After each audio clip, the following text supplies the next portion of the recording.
नमस्कार प्रिय दर्शकों, एक बार फिर आपका स्वागत है हमारी YouTube चैनल प्राचीन ज्ञान सच्चा ज्ञान में।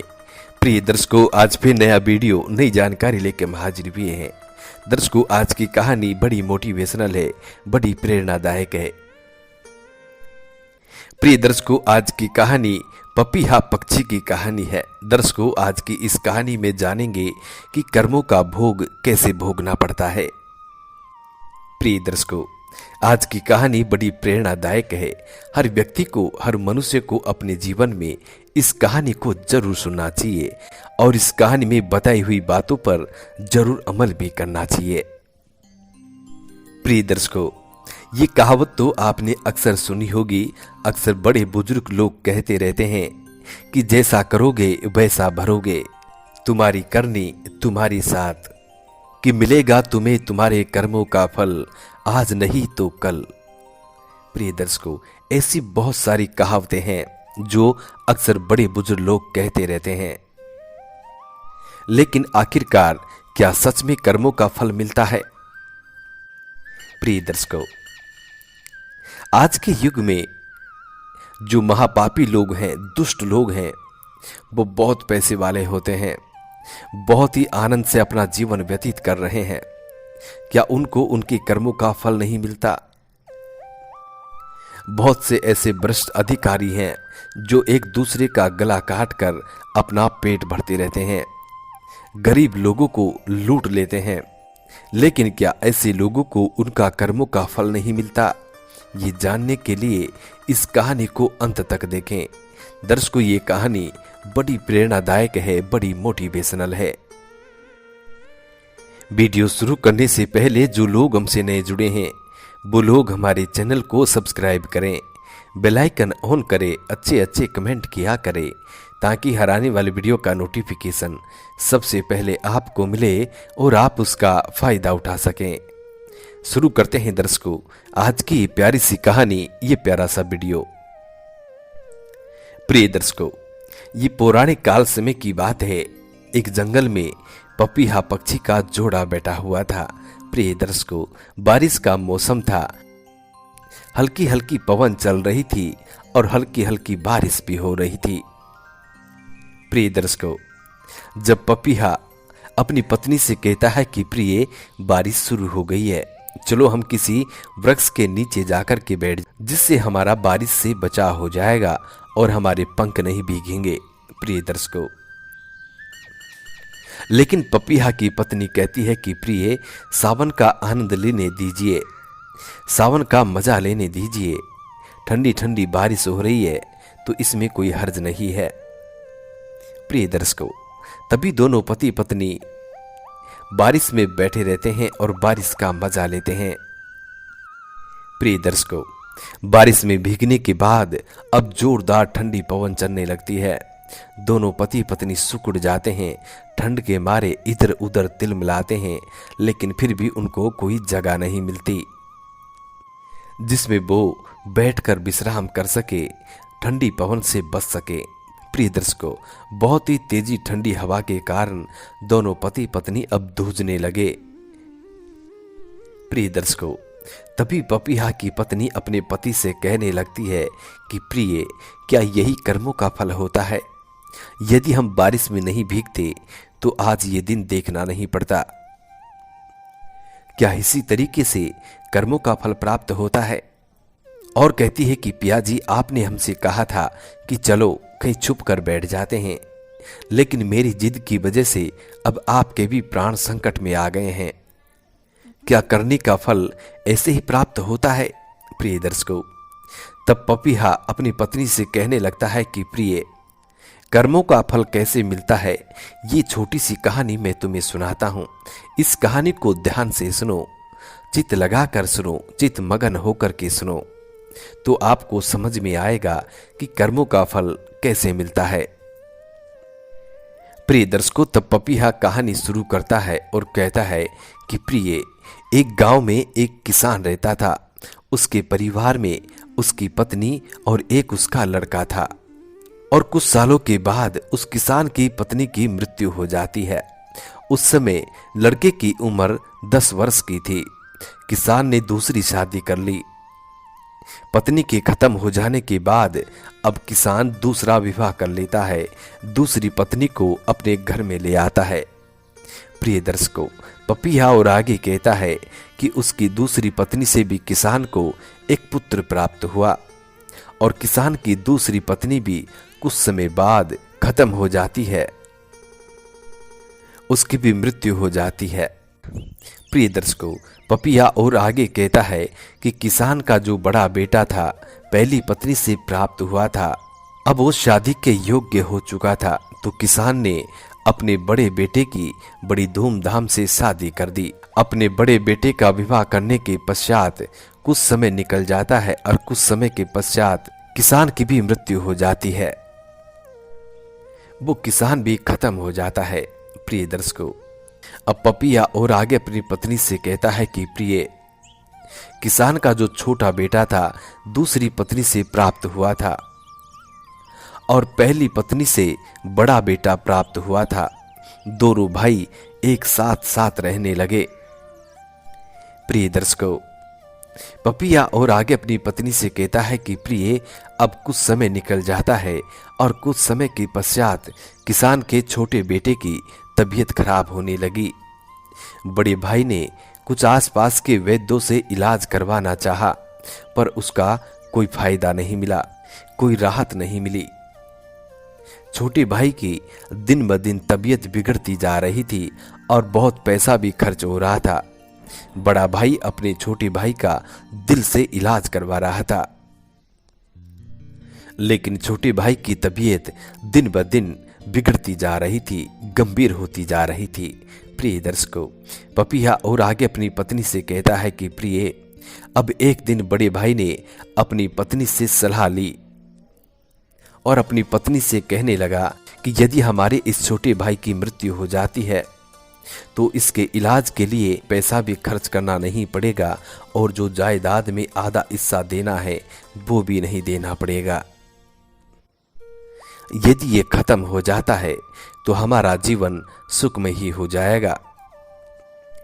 प्रिय दर्शकों, पपीहा पक्षी और आगे अपनी पत्नी से कहता है कि प्रिय, तब उस किसान के बड़े बेटे की पत्नी ने अपने पति से कहा कि क्यों ना किसी वैद्य से बात करके और तुम्हारे छोटे भाई को जहर दे दिया जाए, इससे किसी को पता भी नहीं चलेगा और लोग समझेंगे कि बीमारी के कारण इसकी मृत्यु हो गई है, क्योंकि कोई रिश्तेदार भी शक नहीं करेगा, कोई मिलने वाला भी शक नहीं करेगा, कानो कान किसी को भनक तक नहीं होगी। सब लोग यही सोचेंगे कि बीमार था और बीमारी से मृत्यु हो गई है। प्रिय दर्शकों, पपीहा पक्षी और आगे कहता है कि प्रिय, अब उस किसान के बड़े बेटे ने अपनी पत्नी की इस बात को सुनकर ऐसा ही किया। उस किसान के बड़े बेटे ने एक वैद्य से बात की कि आप अपनी फीस बताओ, और उस वैद्य को वो पूरा काम भी समझा देता है।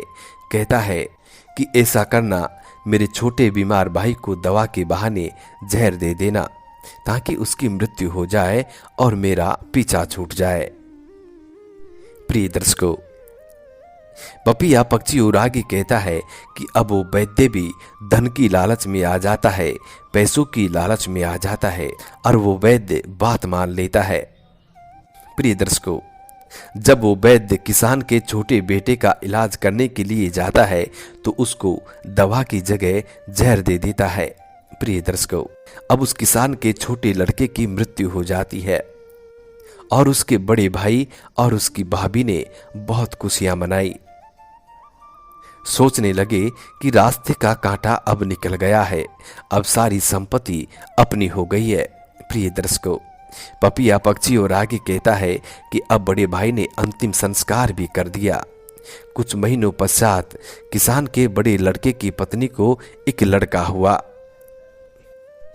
प्रिय दर्शकों, जब उनको पुत्र की प्राप्ति होती है तो दोनों पति पत्नी बहुत खुश होते हैं, खूब खुशियां मनाते हैं और अपने पुत्र का बड़ा ही लाड़ प्यार करने लगते हैं और बड़े ही लाड़ प्यार से अपने पुत्र की परवरिश करने लगे। प्रिय दर्शकों, पपीहा पक्षी और आगे कहता है कि प्रिय, कुछ ही गिने वर्षों में लड़का जवान हो गया और किसान के बड़े पुत्र ने अपने लड़के की शादी भी कर दी। और शादी के कुछ समय बाद अब उस किसान के लड़के का लड़का बीमार रहने लगा। माँ बाप ने इलाज के लिए बहुत वैद्यों से इलाज करवाया। जिस डॉक्टर हकीम वैद्य ने जितना पैसा मांगा उतना पैसा भी दिया ताकि उनका लड़का ठीक हो जाए। प्रिय दर्शकों, इस कहानी को पपीहा पक्षी अपनी पत्नी को सुना रहा है और उसकी पत्नी बड़े ध्यान से और बड़े गौर से सुन रही है। पपीहा पक्षी और आगे कहता है कि प्रिय, उसने अपने लड़के के इलाज के लिए अपनी आधी संपत्ति तक बेच दी, पर उसका लड़का बीमारी के कारण मरने की कगार पर आ गया, मरने की कगार पर पहुंच गया। शरीर इतना ज्यादा कमजोर हो गया कि अस्थि पंजर शेष रह गए थे। प्रिय दर्शकों, पपीहा पक्षी और अपनी पत्नी से कहता है कि प्रिय, अब एक दिन की बात है। एक दिन लड़के को चारपाई पर लिटा रखा था और उसका पिता और उसकी माता भी वहीं बैठे हुए थे। दोनों पति पत्नी अपने पुत्र की ऐसी दयनीय हालत देखकर बहुत दुखी होकर रोने लगे और अपने पुत्र की ओर देखे जा रहे थे। तभी वो लड़का अपने पिता से कहने लगता है, वो लड़का अपने पिता से कहता है कि भाई, अपना सब हिसाब हो गया है, बस अब सिर्फ कफन और लकड़ी का हिसाब बाकी है, उसकी तैयारी कर लो। इस बात को सुनकर उसके पिता ने सोचा कि मेरे लड़के का दिमाग भी काम नहीं कर रहा है, बीमारी के कारण अब इसका दिमाग ने भी काम करना छोड़ दिया है।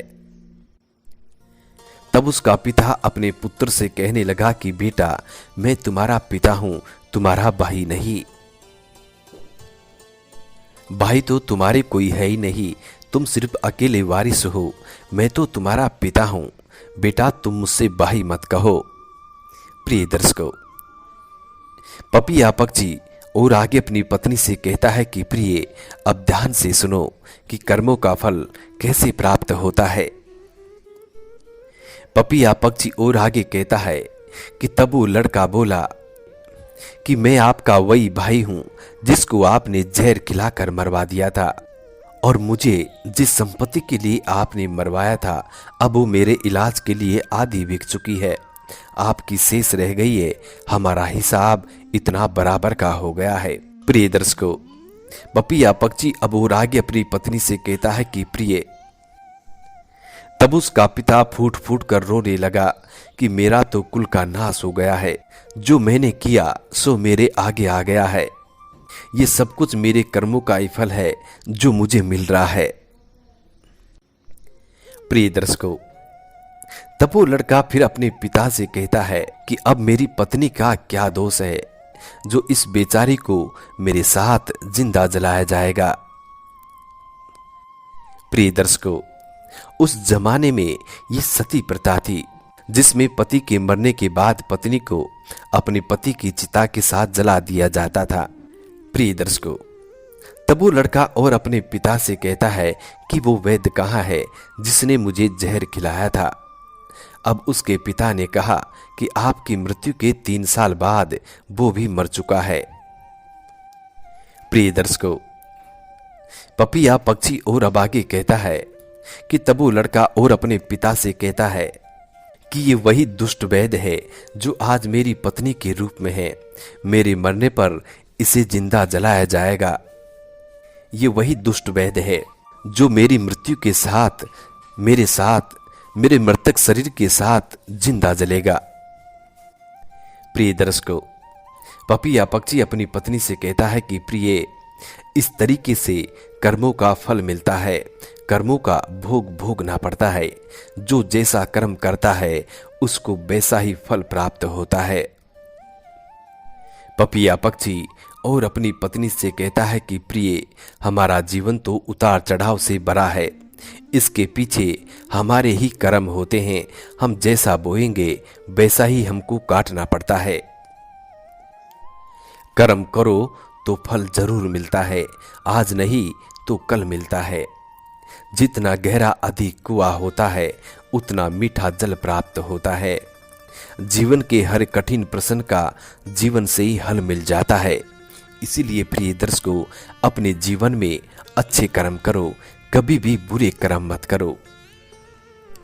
पपीहा पक्षी अपनी पत्नी से कहता है कि प्रिय, अपने जीवन में कभी भी ऐसा दुष्कर्म ना करो जिसके चलते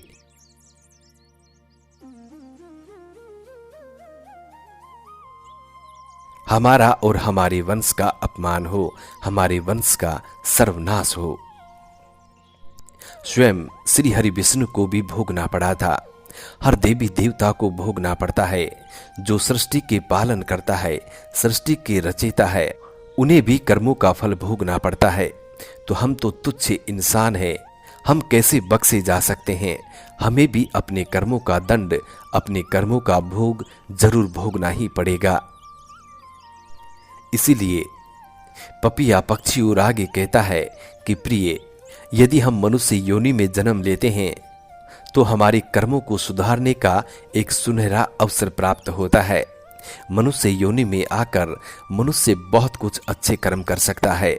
गौ माता की सेवा कर सकता है, दीन दुखियों का सहारा बन सकता है, बड़े बुजुर्गों की सेवा कर सकता है, बेजुबान पशु पक्षियों की सेवा कर सकता है, अपने हाथों से दान कर सकता है, गौ माता की सेवा कर सकता है जो जगत को तारणी है। और फिर भी मनुष्य इन कर्मों को छोड़कर गलत कर्म करता है, दुष्कर्म करता है, तो भुगतान तो अच्छे कर्म का भी करना पड़ता है और बुरे कर्मों का भी करना पड़ता है। बस फर्क यही है कि बुरे कर्मों का बुरा परिणाम प्राप्त होता है और अच्छे कर्मों का अच्छे ही परिणाम प्राप्त होते हैं। प्रिय दर्शकों, अक्सर आपने ऐसा देखा होगा कि जो भ्रष्ट अधिकारी होते हैं या डॉक्टर होते हैं या पुलिस वाले होते हैं, जो भ्रष्टाचार करते रहते हैं, ऐसे लोगों की औलाद को आप जाकर के देखोगे तो कोई गूंगा होगा, कोई पागल होगा, कोई लंगड़ा होगा, कोई दिमाग से अपाहिज होगा। प्रिय दर्शकों, भ्रष्ट लोगों की ये निशानियां होती है कि उनकी औलाद हमेशा कभी ठीक नहीं होती। दर्शकों, ये उनके पिता के कर्मों का फल प्राप्त होता है, जिसके चलते उनकी औलाद लूली लंगड़ी, पागल, कानी खोड़ी पैदा होती है। और यदि कभी कभी बार उनकी औलाद ठीक भी हो जाए तो बड़े होने के बाद वो इतनी निठल्ली हो जाती है, इतनी आवारा हो जाती है कि वो भी दुष्कर्म करने लगती है। उनका जीवन भी तबाह हो जाता है और धीरे धीरे उन लोगों का पतन हो जाता है। प्रिय दर्शकों, ये छोटी सी कहानी हमें बहुत कुछ शिक्षा देकर जाती है। इसलिए अपने जीवन में कभी भी ऐसा कर्म ना करो जिसके चलते आपको उसका भोग भोगना पड़े। दर्शकों, आशा करते हैं कि आज की ये कहानी आप लोगों को बेहद पसंद आई होगी और इस कहानी से आप ढेर सारे लाभ उठाएंगे। मिलते हैं दोस्तों आने वाले नेक्स्ट वीडियो में। तब तक अपना ख्याल रखें। जी नमस्कार, धन्यवाद।